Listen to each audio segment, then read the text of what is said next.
makanya saya konsultasi ke lawyer saya. Nih saya bermasalah seperti ini, gimana? Tanggal 25 Agustus karena saya merasa didolimin oleh istri, dia meninggalkan anak dan suami dan tidak merespon untuk silaturahmi. Karena dengan dibloknya telepon kan saya tidak bisa komunikasi. Gitu. Saya konsultasi, akhirnya udah Bapak bikin surat kuasa aja kepada kami. Akhirnya saya tanggal 25 ya Pak. Tanggal 25 saya membuat surat kuasa untuk menggugat cerai. Jadi awalnya saya yang gugat cerai. Terus tanggal 22 September 22 September itu kita daftar gugatan cerai cuma lewat online. Intinya juga Pak Rudi sendiri juga memang bisa. Ya, karena kan saya merasa sebagai suami sudah tidak dihargai. Ya sudah tidak ada kecocokan dan sudah ya tidak dihargai lagi lah, makanya saya konsultasi ke kuasa hukum. Nih kalau seperti apa jalan keluarnya seperti apa, makanya ya solusinya mungkin kita memang udah mau itu gitu. Alasannya seperti apa biarlah kami berdua yang tahu ya. Yang kasih sih selama 20 tahun ini banyak sekali ketidakcocokan antara kami berdua, dan saya berusaha menutupi semua ini dari keluarga, teman-teman, dan teman-teman media semuanya gitu, supaya tidak tercium gimana caranya gitu kan. Kewajiban saya di dalam rumah tangga itu saya udah jalankan selama 20 tahun. Kewajiban apapun, kewajiban suami, ya, melindungi anak, melindungi istri, membiayai hidup istri, itu semua udah saya jalankan. Dan mungkin dia berstatement seperti itu barangkali dia lupa, atau mungkin kondisinya lagi tidak sadar bahwa selama ini itu kan dia hidup dengan saya. Ya intinya kita pisah pengen baik-baik, gak mau ada perselisihan apapun, kita ketemu baik-baik, kita pengen pisah juga baik-baik. Intinya kita harus jadi keluarga karena ada anak gitu ya, kita besarkan anak sama-sama.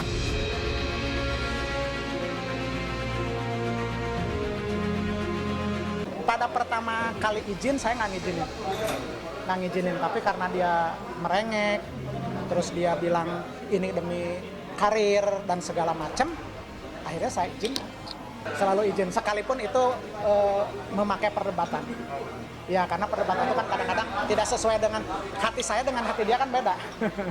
Saya lihat setelah dioperasi itu kan ternyata tidak begitu operasi langsung bagus ya. Nah, kan ada efek-efek dari segala itu tuh, akhirnya saya kenapa mengizinkan lagi itu karena gini, istri saya harus sehat, harus bagus gitu. Jadi saya izinkan lah demi kesehatan.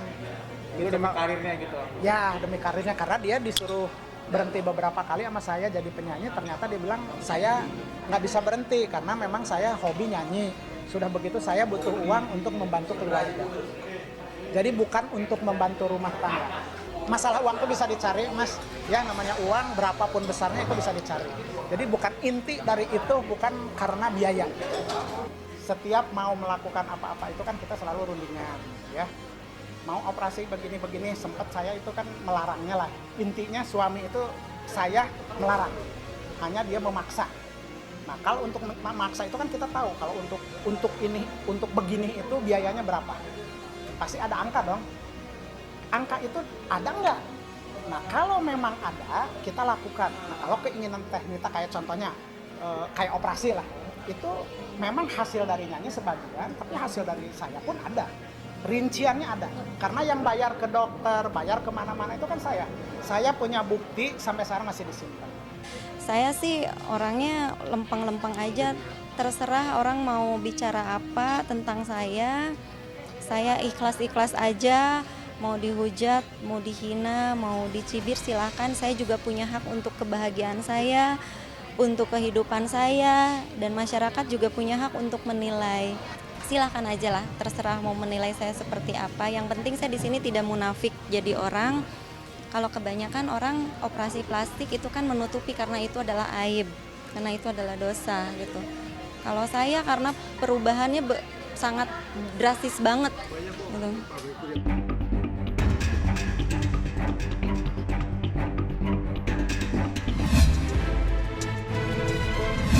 Ini betul-betul pembunuhan karakter ya buat suami saya, buat keluarga saya, buat anak-anak saya juga. Ya kan sebelum Nita jadi artis kan bukan siapa-siapa gitu. Bahwa Nita Thalia menulis, silahkan Bapak berkoar-koar sesuka hati. Allah tidak tidur, Allah Maha tahu segalanya. Apapun yang saya beli termasuk rumah, mobil, dan lain-lain, saya beli pakai uang sendiri. Apapun yang saya inginkan pakai uang dari hasil keringat sendiri. Masih ingat nggak Bapak suka motong 40% dari hasil kerja saya selama 15 tahun? Masih ingat nggak Bapak mengendalikan keuangan saya, hasil jerih payah saya sendiri yang tidak boleh saya pegang sendiri, semua harus masuk rekening Bapak. Ini kan salah. Oke, kita tanya sekarang sama klien saya, apakah statement ini benar, Bu? Jadi kami cuma mau meluruskan bahwa statement yang dibuat oleh Teh Nita di IG itu adalah salah, tidak benar. Karena apa saya sampaikan? Dari awal saya sampaikan bahwa Pak Rudi posisinya bukan hanya berstatus sebagai suami, tapi beliau juga sebagai manajer dan founder label MGM. Bukan hanya Teh Nita Thalia sebagai artisnya, banyak artis-artisnya. Ya, jadi saya pikir rekan-rekan juga paham ya terkait masalah ini. Dan sekarang direkonfirm sama ibu, ternyata ini semua tidak benar. Karena Teh Nita dulu sebelum nikah dengan Pak Rudi, beliau bukan siapa-siapa.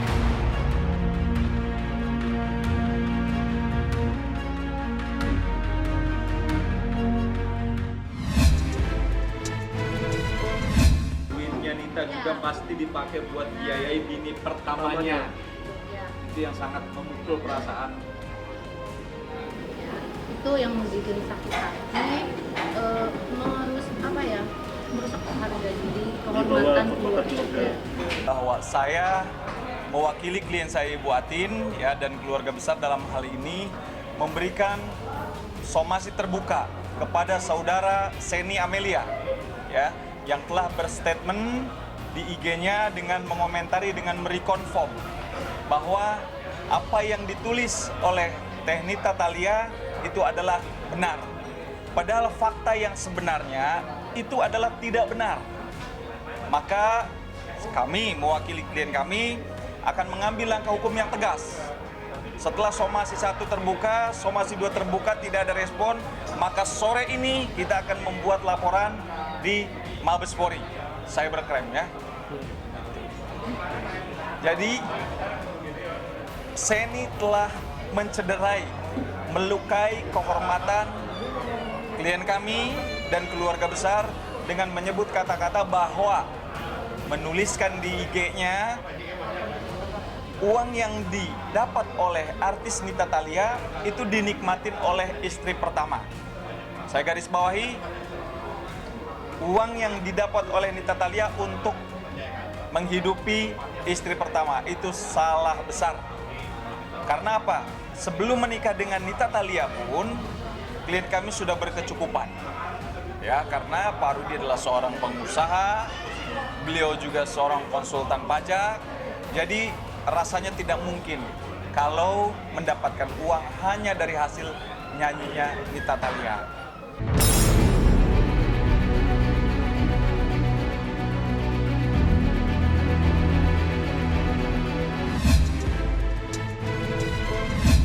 Rizky sama Nadia, dari saya ya, anaknya Bu Ipa.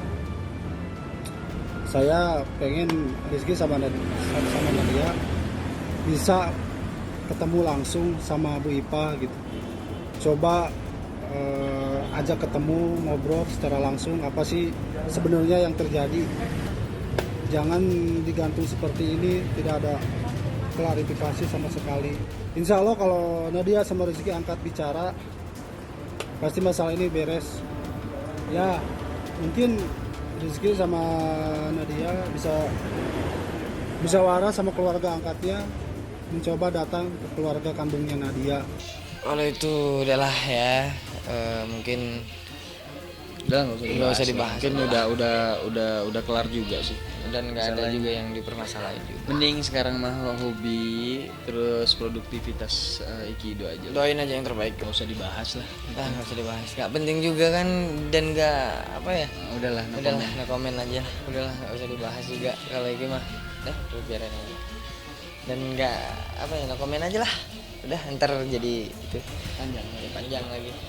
Jadi banyak mudorotnya jadinya. Jadi ya udahlah nggak usah dibahas. Jadi nggak tahu juga dia bahas apa nggak tahu.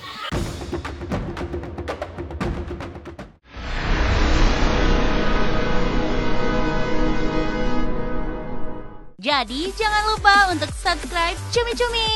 Ditekan ya tombol lonceng merahnya.